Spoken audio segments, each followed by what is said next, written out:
नमस्कार, मैं हूं प्रवीण दुबे। ऐसा लग रहा है कि हमारे इस कार्यक्रम जवाब तो देना होगा को इन दिनों एमपी के सारे सियासतदान जी रहे। कायदे से तो जवाब उन्हें देना चाहिए, जनता के सामने जवाबदेही उनकी है, लेकिन वो सवाल कर रहे हैं। एमपी की सियासत में आज इस सिरे से उस सिरे तक सवालों का ही दिन था। पिछले 6 दिनों से अटका विभागों के मंत्रियों के बीच विभागों के बंटवारे का सवाल, जो आज भी हल नहीं हुआ। मुख्यमंत्री शिवराज सिंह चौहान का जवाब आया, सब हो जाएगा। कब हो जाएगा ये नहीं बताया, लेकिन मीडिया को यह जवाब देने से पहले सांवेर विधानसभा की वर्चुअल रैली में खुद शिवराज ने कमलनाथ सरकार पर सवालों की झड़ी लगा दी। किसानों की कर्ज माफी का वादा क्या हुआ? कर्ज माफी की कोई तारीख थी क्या? शिवराज ने कहा आज से वो हर दिन कमलनाथ से एक सवाल पूछेंगे। सवाल कमलनाथ ने भी किया। कांग्रेस नेता रामनिवास रावत समेत ग्वालियर चंबल के कांग्रेस के नेता क्या सरकार के निशाने पर हैं? ये पूछा पीसीसी चीफ और पूर्व मुख्यमंत्री कमलनाथ ने। क्या ये बदले की कार्रवाई तो नहीं है? और एक अहम सवाल बीजेपी के वरिष्ठ नेता और पूर्व मंत्री अजय विश्नोई का भी आया, जिस सवाल के साथ कटघरे में खड़ी हो गई पूरी पार्टी। उन्होंने ट्वीट करके पूछा, पहले मंत्रियों की संख्या और अब विभागों का बंटवारा, कार्यकर्ता अपने नेता की अनदेखी से नाराज हो जाएगा। बेइज्जती शब्द उन्होंने इस्तेमाल किया। डर है कोई नुकसान ना हो जाए।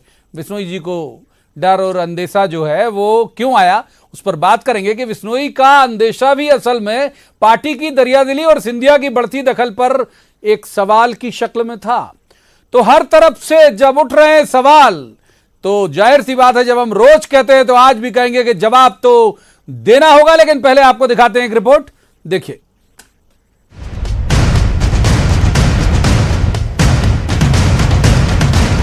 तो सवाल नंबर 1, 6 दिन बीत चुके, 28 मंत्रियों वाली भारी भरकम शिवराज कैबिनेट में क्यों नहीं बंट पाए अब तक विभाग? किस विभाग पर तनातनी है, किसका दबाव है? फिर वही सवाल कि पेंच कहां फंसा है? सारे विभाग मुख्यमंत्री में निहित रहते हैं। मैं सब विभागों का मंत्री हूं। सरकार सुचारू चल रही है। कल मंत्रिमंडल की बैठक है, सब हो जाएगा। सवाल नंबर 2, सवाल सीएम शिवराज का पूर्व सीएम कमलनाथ से सवाल किसानों की कर्ज माफी के उस मुद्दे पर जिसे लेकर कांग्रेस 24 सीटों के चुनाव में जनता के बीच जाने की तैयारी कर रही है। सांवेर सीट की वर्चुअल रैली में सवालों की झड़ी लगा रहे शिवराज ने यह ऐलान भी कर दिया कि अब हर दिन कांग्रेस से पूछा जाएगा एक सवाल। गिन गिन के कहते थे 1 2 3 4 5 6 7 8 9 10, 11वें दिन मुख्यमंत्री बदल दूंगा। कहाँ हो बाबा? वचन पत्र में कहा था सब माफ, और जब देखा तो आया कि केवल अल्पकालीन फसली ऋण माफ किया जाएगा। कार्यकर्ता मित्रों, मुझे बताओ ये धोखा था कि नहीं था? अरे जोर से बताओ, धोखा था कि नहीं था? सवाल नंबर 3, ट्वीट के जरिए पूर्व सीएम कमलनाथ का सवाल। शिवराज से पूछा कि ये कौन सी नई परिपाटी है कि जिसमें कांग्रेस के नेता टारगेट पर लिए जा रहे हैं। समझाइश की शक्ल में सवाल ग्वालियर चंबल से भी आया। गोविंद सिंह ने उठाया कि क्यों सिंधिया के हाथों की कठपुतली बन गए हैं शिवराज। जो सत्य सिंधिया ने जिस प्रकार कांग्रेस का बंटाढार करके गए हैं, भारतीय जनता पार्टी का तो बंटाढार करेंगे ही। आपको भी प्रदेश में आम जनता के बीच दिल खोल तान कर, सीना तान कर बात करने के लायक नहीं रखेंगे। केवल सिंधिया के, इससे प्रतीत होता है कि आप सिंधिया के कठपुतली बन के काम कर रहे हो शिवराज सिंह जी। सवाल नंबर 4, बीजेपी के वरिष्ठ नेता पूर्व मंत्री अजय विश्नोई का सवाल भी है, चेतावनी भी, समझाइश भी। विश्नोई ने पहले महाकौशल की अनदेखी पर सीएम शिवराज को चिट्ठी लिखी थी। अब ट्वीट कर कहा है कि पहले मंत्रियों की संख्या, फिर विभागों का बंटवारा, कार्यकर्ता अपने नेताओं की अनदेखी से नाराज ना हो जाए, डर है कहीं नुकसान ना हो जाए। विश्नोई के ट्वीट के समर्थन में कांग्रेस भी आगे आई, आईना दिखाने पर बधाई भी दी। एक मजबूर मुख्यमंत्री हैं, उनकी बॉडी लैंग्वेज, मैं सोचता हूँ उनकी कैरियर जो है मुख्यमंत्री और बाकी सबका, पहली बार उनकी बॉडी लैंग्वेज इतनी कमजोर स्थिति में है जो विभाग तक नहीं बांट पा रहे हैं। फिर आज ये जनता का नुकसान हो रहा है। तो सियासत में सवाल नई बात नहीं, लेकिन 24 सीटों के चुनाव के मुहाने पर खड़े एमपी में असल सवाल तो केवल जनता के ही पास हैं। जनता जो जुमलों पर नहीं जाएगी, सियासी दलों को कटघरे में खड़ा करके पूछेगी सवाल और जवाब भी देना होगा। Bureau report, news 18 Madhya Pradesh, Chhattisgarh. बेहद खास पैनल हमारे साथ इस चर्चा के लिए जुड़ा हुआ है। सबसे पहले उसका तारुफ मैं आपसे करा देता हूं। हमारे साथ हैं डॉक्टर हितेश वाजपेयी, ये भाजपा के वरिष्ठ नेता हैं, प्रवक्ता भी हैं। डॉक्टर वाजपेयी का स्वागत है। दूसरे मेहमान जबलपुर से विनय सक्सेना, कांग्रेस के वरिष्ठ नेता हैं, एमएलए भी हैं, विनय जी का भी बहुत स्वागत। और तीसरे मेहमान दिनेश गुप्ता, चर्चित चेहरा है पत्रकारिता का, अच्छे राजनीतिक विश्लेषक हैं, दिनेश जी का भी स्वागत है। शुरुआत डॉक्टर वाजपेयी से, क्योंकि सरकार उन्हीं की है। डॉक्टर वाजपेयी, आपको जवाब देना है और आप सवाल पूछने में लगे हुए हो। आपने पूरी इस खबर में बहुत सारे सवाल सुने भी होंगे। मैं चाहूंगा कि अब आप जवाब दीजिए। देखिए प्रवीण जी, मुझे लगता है पहले तो आपने जो सवाल नहीं थे और आपने सवाल बना दिया, और बिल्कुल ठीक है, मीडिया सरकार का आलोचक होता है तो कभी कभी ऐसा प्रतीत होता है वो विपक्ष के साथ है, तो उससे कोई मुझे नहीं लगता है कि गुरेज करना चाहिए। तो जैसे सवाल कैसे बना दिया आपने, अजय विश्नोई जी के ट्वीट में कोई सवाल नहीं है, मतलब इतनी तो हम लोग भी समझते हैं, पक्ष के साथ नहीं, उसमें उन्होंने एक आशंका जताई है। उस आशंका का सर सवाल ही है सर, वो कह रहे हैं कि नेता की बेइज्जती नहीं हो जाए, ये ध्यान रखना पड़ेगा। गिल्टी को आप बैकफुट पे क्यों चले आते थे, गिल्टी कॉन्शियस क्यों हो जाते? मैं तो कह रहा हूँ ना भाई, बोलिए, ऐसा प्रतीत होता है। नारे नहीं, मैं तो हमेशा हमारे साथ भी चलते थे, ऐसे थोड़ी ना है आप। तो आप उसको छोड़िए, बोलिए। लेकिन उनके ट्वीट पर कहीं भी प्रश्नवाचक चिन्ह नहीं है, तो इसीलिए ना वो सवाल है, ना वो समझाइश है, ना वो चेतावनी। 3 शब्दों का प्रयोग आपके पैकेज में किया गया है, तो उसको मैं खारिज करता हूँ कि तीनों नहीं है। और उसमें उन्होंने जो शंका जताई है उसका निवारण वो खुद वरिष्ठ नेता हैं, शिवराज जी को फोन लगा के उन्होंने कर ही लिया होगा, तो नेचुरली है, जिन्होंने पार्टी खड़ी करी उनको महसूस होता है। दूसरी बात, रामनिवास रावत, भाई कोई भी हो, यदि सरकारी जमीन पे कब्जा करेगा तो उसका क्या होगा आप बताइए प्रवीण जी? कोई भी नेता हो, किसी भी पार्टी का नेता हो, यदि आप सरकारी जमीन पर कब्जा करेंगे तो स्वाभाविक है आपको नोटिस दिया जाएगा। नोटिस का आप ठीक से जवाब नहीं देंगे क्योंकि आप बहुत बड़े नेता हैं या आप किसी पार्टी के कार्यकारी अध्यक्ष हैं, तो ये तो सब अदालतों में तो नहीं चलता है। तो अदालत ने कहा भाई सफाई करो, सफाई हो गई, तो इसमें कौन सी ऐसी बहुत बड़ी बात है? आपको लगता है आप उसी अदालत में जाइए, उनसे उनको रिप्रेजेंट करिए, तो ये तो कानूनी कार्रवाई है ना साहब, उसको आप चैलेंज भी कर सकते। आप 12 बजे रात को आतंकवादियों के लिए कोर्ट खुलवा लेते हो साहब, आप बहुत बड़े आदमी हो, आपके पास बहुत बड़े बड़े वकील हैं, ये करवा लो यदि आपकी दलीलों में दम है। नहीं कराया उन्होंने, अभी तक नहीं कराया जब तक अपनी चर्चा हो रही है। इससे आप समझ सकते हैं कि वो केवल एक पॉलिटिकल कवर लेने की कोशिश कर रहे हैं, बाकी तथ्यों में बहुत ज़्यादा दम नहीं है। तीसरी बात, भाई जनता के जो आपने बात कही कि मूल केंद्र ब्यूट पॉइंट इन इलेक्शंस और इलेक्टोरल पॉलिटिक्स जनता होती है, तो जनता के सवाल यदि पूछे गए, आपको मालूम है कितने सर्टिफिकेट बांटे गए? गांव-गांव में 50,000 से ऊपर कर्ज वाले, इन्होंने क्या 1,000-2,000 वाले कर दिए माफ, आपको भी मालूम, हम भी स्वीकार करते हैं, लेकिन 50,000 से 2 लाख वाले जो मेजॉरिटी सेक्शन था प्रवीण जी, वो आज भी प्रमाण पत्र लेके घर में बैठे हैं, प्रमाण पत्र बांट दिए घर पे। मालूम है, हम लोग जाते हैं जब हमको दिखाते हैं कि साहब ये कमलनाथ जी दे गए थे, तो बड़े परेशान है वो, आपने ऐसा क्यों किया था? नहीं करना चाहिए। देखिए किसान बहुत निरीह होता है, उससे झूठ मत बोलो। ठीक है डॉक्टर वाजपेयी, आऊंगा अभी, बहुत लंबा क्या गलत कहा, और भी सवाल है, प्रोग्राम ही आज सवालों पर है, यूं भी सवालों पर ही होता है। आऊंगा अगले चरण में आऊंगा। हम चलते एक बार विनय जी की तरफ, जबलपुर। विनय जी, डॉक्टर वाजपेयी कह रहे हैं सवाल पूछने के हकदार आप हैं ही नहीं, वो कह रहे हैं कि भाई सवाल उन्हें पूछना चाहिए, आपने कर्ज माफी नहीं की, ये नहीं किया, आप उल्टा जो है उनके जवाब नहीं दे रहे हैं और सवाल पूछ रहे हैं। नहीं, ये सब नहीं बोला, ये सब आप बोल रहे हैं, ये सब आप बोल रहे हैं प्रवीण। देखिए अरे आपका मर्म ही लेके जाता हूं डॉक्टर वाजपेयी, भाव आपका यही था। प्रवीण जी, आदरणीय विनय जी, नहीं, मैं तो मल्लम लगाता हूं। डॉक्टर वाजपेयी जो है बड़ी चतुराई के साथ, नहीं मल्लम के साथ साथ चतुराई से आपने तो यही खारिज, प्रश्न आज का जो प्रश्न है वही खारिज कर दिया। वैसे ये कोई बड़ी बात और आश्चर्यजनक नहीं है, हिंदुस्तान में कोई भी विपक्ष का विषय हो, मीडिया का विषय हो, भाजपा उसको खारिज कर ही देती है, क्योंकि सुनने और सुनवाई वाली जो दौर है वो ख़त्म हो गया। चाहे मीडिया हो, चाहे विपक्ष हो, कार्यपालिका हो, सबको दबा के काम करने की जो नई नीति अपनाई गई है हिंदुस्तान में, वो संस्कृति भाजपा ने अपनाई है। अभी नहीं। और सुनिए, जो जुगाड़ू सरकार के साथ जो सौदेबाजी, छल कपट, छल बल से सरकार बनी है, तो अब जवाब देने के लिए कुछ है नहीं। अजय विश्नोई जी के लिखे हुए बात को उन्होंने खारिज कर दिया। अरे अजय विश्नोई जैसे मध्य प्रदेश ना, अजय विश्नोई, हितेश जी, मैंने तो एक शब्द नहीं बोला। और अगर आपको पुनः कहना है तो आप प्रवीण जी से बात कर लीजिए, मैं अपनी बात यहीं पे रोक देता हूं, विराम देता हूं, आप अपनी बात कर लें। और नहीं तो कृपया करके सुने। जारी रखिए, आप जारी रखिए, चाहिए हितेश जी। और मैं आपसे ये कहना चाहता हूं, मेरा आपसे आग्रह ये है, अजय विश्नोई जैसे मध्य प्रदेश में, और जिन्होंने 40 साल 45 साल भारतीय जनता पार्टी, मेरा विषय नहीं होना चाहिए, भाजपा की बात है, लेकिन चूंकि हम लोग राजनीति में, हम लोग अपनी आंखों से देखते हैं, चाहे वो उनके अजय विश्नोई जैसे बहुत सारे लोग हों, किसी भी पार्टी की बात हो, भाजपा हो या कांग्रेस में, जब वरिष्ठता में काम करने वाले लोगों का जब अनुभव का लाभ नहीं लेती पार्टी, तो उसका नुकसान उठाना पड़ता है। आज अडवाणी जी, मुरली मनोहर जोशी जी, शत्रुघ्न सिन्हा, यशवंत सिन्हा का भी जो हालात है वो सबके सामने है। तो अजय विश्नोई जी अगर कह रहे हैं कि कार्यकर्ता का दर्द है और कहीं वो ना मजबूरी में बाहर आए, उसके साथ अन्याय ना हो। और मेरा हितेश जी बात ये भी कहना है, क्या आज जो लोग आए हैं पार्टी में, उन 12 लोगों के लिए मध्य प्रदेश सरकार चल रही?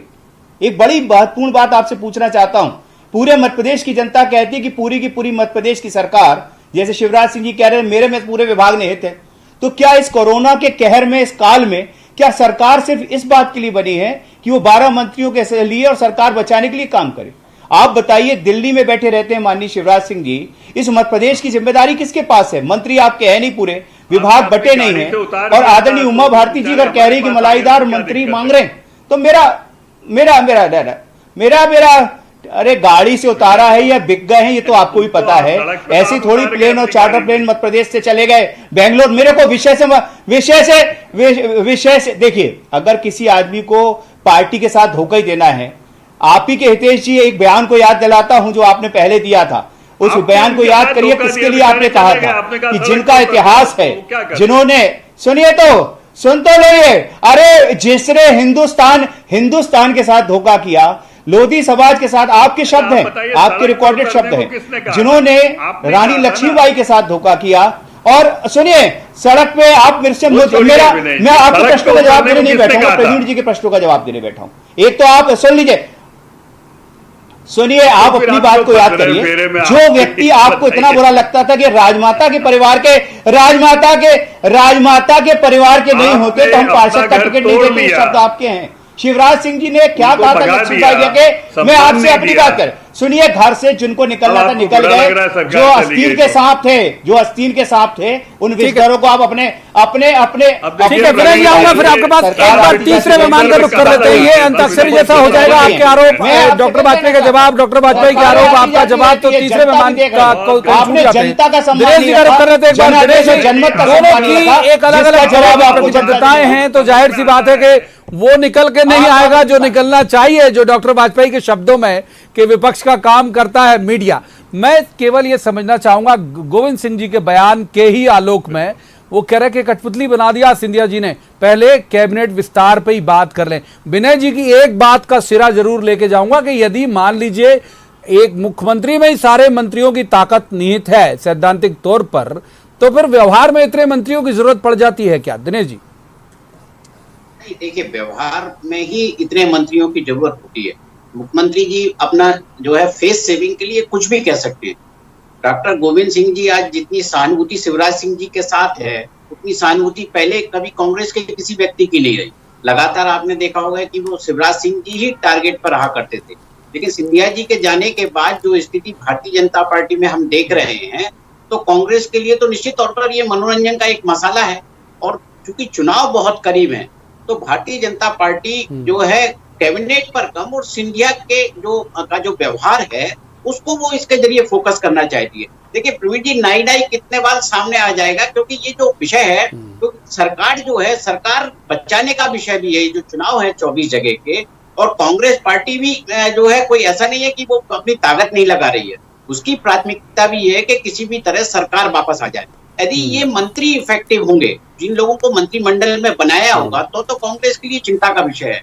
यदि इनका मंत्री बनना कांग्रेस को फायदा दे सकता है, कमाऊ विभाग इन कांग्रेस को फायदा दे सकता है, तो कांग्रेस के लिए तो बहुत अच्छी जो है स्थिति है, विन विन पोजीशन में वो है कि आप जो है उनके कारण मंत्रियों की यदि कोई एंटी इनकम्बेंसी होगी, कुछ होगा, तो कांग्रेस के खाते में लाभ जाएगा। और जितना लंबा ये मामला खींचेगा, केवल ऐसा नहीं है, मुझे लगता है कि ये केवल सिंधिया से जुड़ा हुआ मामला नहीं हो सकता, क्योंकि इसमें जो भारतीय जनता पार्टी के वरिष्ठ नेता हैं और जिस तरह के विभाग हैं, आप देखिए कि वित्त विभाग के लिए कोई ऐसा एकदम यदि आप किसी को चुनना चाहें तो शायद कोई चेहरा सामने नहीं होगा, लेकिन कोई वित्त मंत्री बनना भी नहीं चाहेगा। जितने भी चेहरे हैं, ना तो सिंधिया खेमे का बनना चाहेगा, ना जिसे जो भारतीय जनता पार्टी का ओरिजिनल है, जिसको लेके अजय बिश्नोई जी चिंता कर रहे हैं, क्योंकि ये तो अब सब भारतीय जनता पार्टी के लोग हैं। अजय बिश्नोई शायद उसको अभी भी एक डिफाइन कर रहे हैं कि 2 फुट हो गए हैं, और वो उनकी जो केमिस्ट्री है शिवराज जी के साथ, 2 खेमे में मान के चल रहे।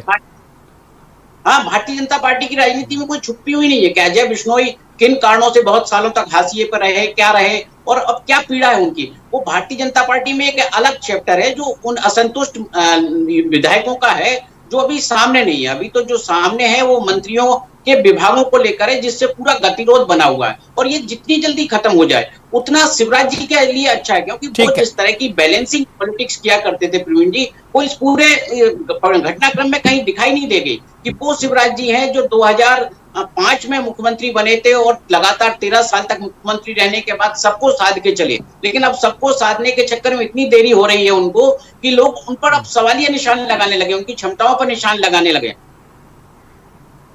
ठीक है, तो डॉक्टर वाजपेयी, सवालिया निशान अब दिनेश जी की तरफ से आया, पहला कट टू कट जवाब कि क्या कल विभागों का बंटवारा हो जाएगा, क्योंकि ये काल्पनिक इसलिए नहीं है सवाल के कई बार मुख्यमंत्री जी कह चुके हैं कि कल पक्का मतलब भोपाल पहुंचते ही कर दूंगा, जैसे आपने भी सुने होंगे बयान, तो क्या कल ये हो जाएगा? और दूसरा एक सवाल जो इससे बिल्कुल अलग है लेकिन आज के विषय से मौजूद है, वो ये कि वो अगर उन्होंने कर्ज माफी नहीं की या जो भी था, आप कह रहे हैं कि अल्पकालीन फसली कर्ज माफ किया, तो गवर्नमेंट आपकी कंटिन्यू कर दीजिए। कांग्रेस कहती है ना भाई कि हमने आपकी, मतलब उन्होंने आपकी कई योजनाएं कंटिन्यू की हैं थोड़े सुधार के बाद, तो आप भी कर्ज माफी करा दीजिए किसानों की।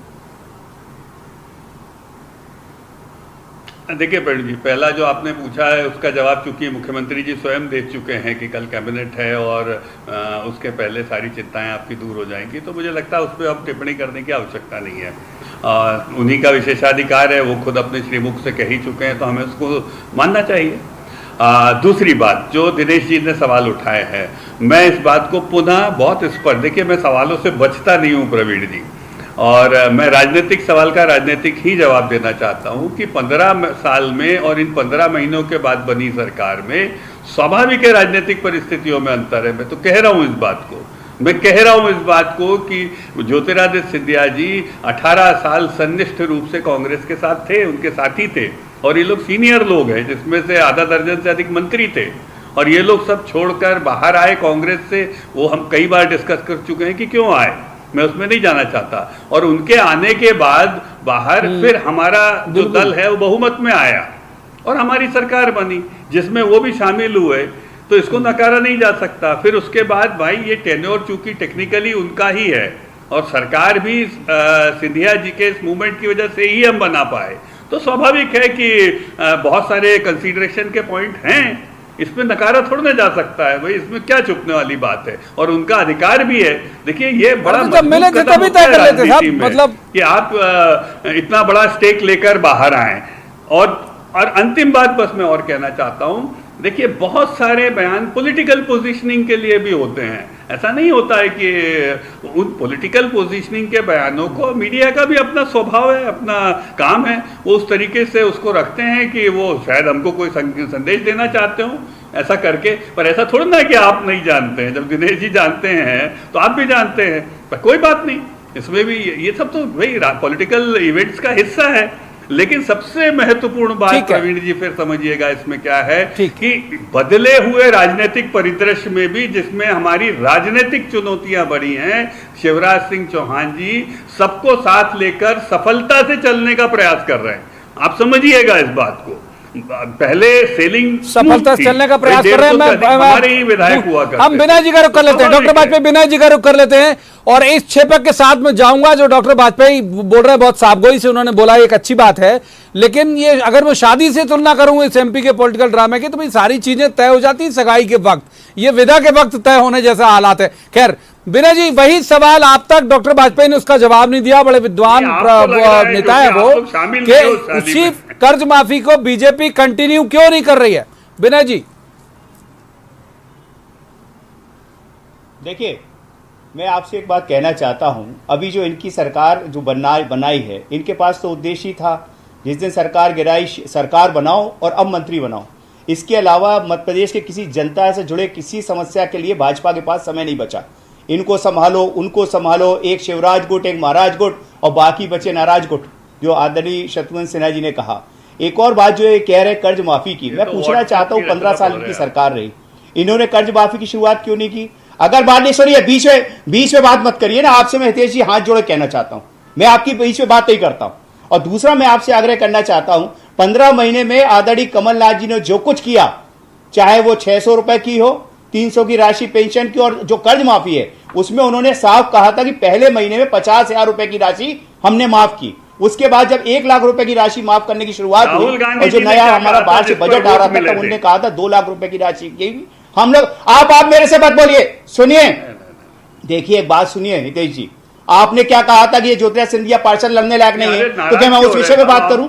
आदरणीय राहुल गांधी ने जो कहा उस पर कांग्रेस सरकार उस पर काम कर रही थी। देखिए मेरा आपसे निवेदन है, डिस्टर्ब मत करिए, मेरा आपसे आग्रह है, हमारी कांग्रेस सरकार माननीय राहुल जी के बयान पे अडिग थी, उस पर काम कर रही थी। उसमें हमारे पास एक समस्या ये आई कि भारतीय जनता पार्टी के बहुत सारे किसान, अब आप सुनिए ना, अब आप बात सुनिए ना, क्यों नहीं सुन रहे? आपके भारतीय जनता पार्टी के बहुत से किसान जिन्होंने मकान के नाम पर ऋण लेके रखा था, आपके भारतीय जनता पार्टी के बहुत से किसान जिन्होंने 4 नाम से रोकना पड़ेगा विनय जी, उनको छाड़ दिया। हितेश वाजपेयी जी का दिनेश जी के पास दूसरा सवाल लेके नहीं जा पाए, इसका बड़ा अफसोस है, लेकिन तीनों मेहमानों का बहुत बहुत शुक्रिया। तो जिस तरह का सिलसिला चल पड़ा है, चुनाव बिल्कुल मुहाने पर है, डेट भले ही अनाउंस नहीं हुई, लेकिन ये सवाल दोनों पक्षों से आते रहेंगे। उम्मीद यह की जानी चाहिए कि इन सवालों का जवाब जब भी मिले तो जनता के लिए मिले, जनता का फायदा होना चाहिए। कांग्रेस जीते या भाजपा, इससे बहुत फर्क नहीं पड़ता, जनता जीतनी चाहिए। आज की इस चर्चा में इतना ही, कल किसी खास मसले पर खास पैनल के साथ बैठेंगे और कहेंगे कि जवाब तो देना होगा। तब तक आप देखते रहिए न्यूज़ 18 मध्य प्रदेश छत्तीसगढ़।